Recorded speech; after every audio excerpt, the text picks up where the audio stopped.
오늘은 2023년 4월 17일 부활 제2주간 월요일입니다. 성부와 성자와 성령의 이름으로 아멘. 요한이 전한 거룩한 복음입니다.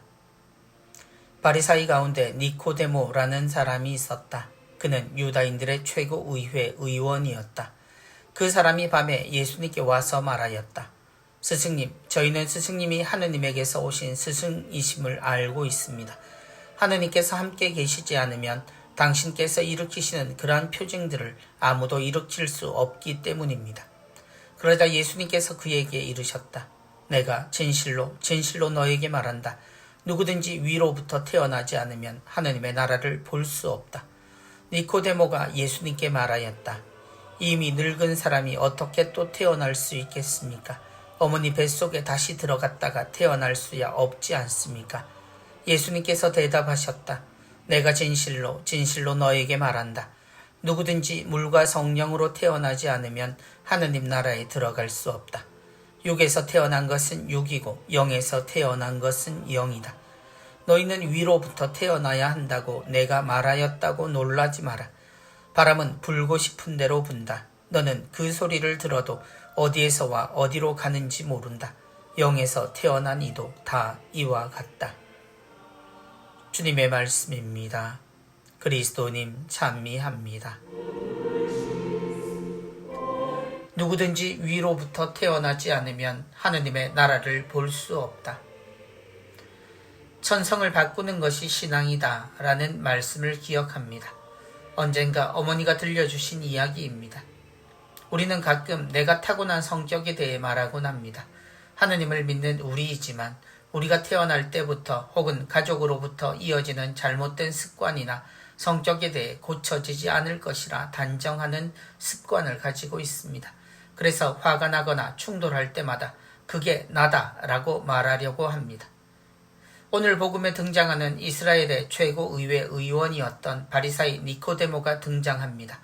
그가 주님을 찾아온 것은 주님이 보여주시는 여러 가지 징표, 곧 기적을 보았기 때문이라고 고백합니다.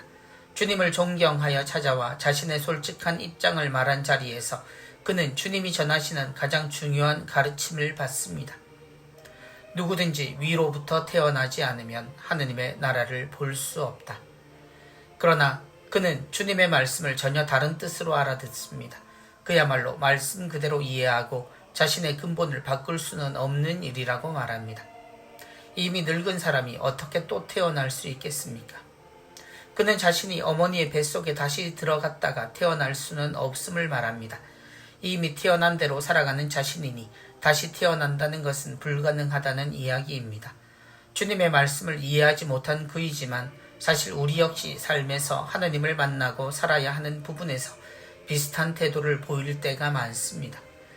누구든지 물과 성령으로 태어나지 않으면 하느님 나라에 들어갈 수 없다. 물은 죄의 용서를, 성령은 하느님의 영을 말합니다. 곧 우리가 거듭하는 잘못을 뉘우치고 하느님께 돌아서서 하느님의 뜻대로 살지 않으면 하느님 나라에 들어갈 수 없다는 것입니다. 우리는 그런 세례를 받은 이들입니다. 그러므로 위로부터 태어난다는 것은 우리가 말하는 원래라는 것을 바꾸는 것임을 알아들어야 합니다. 영에서 태어난 이도 다 이와 같다. 육에서 태어난 것은 육이고 영에서 태어난 것은 영이라고 말씀하시는 주님은 바람을 통해 하느님의 뜻대로 살아가는 이는 누가 짐작하거나 당연히 그럴 줄 알았다는 식으로 살지 않는다 말씀하십니다. 곧 어떤 일에나 하느님의 뜻에 따라 그 순간에 사랑으로 살아가는 이가 되어야 한다는 말씀입니다. 신자라면 말입니다. 성부와 성자와 성령의 이름으로 아멘.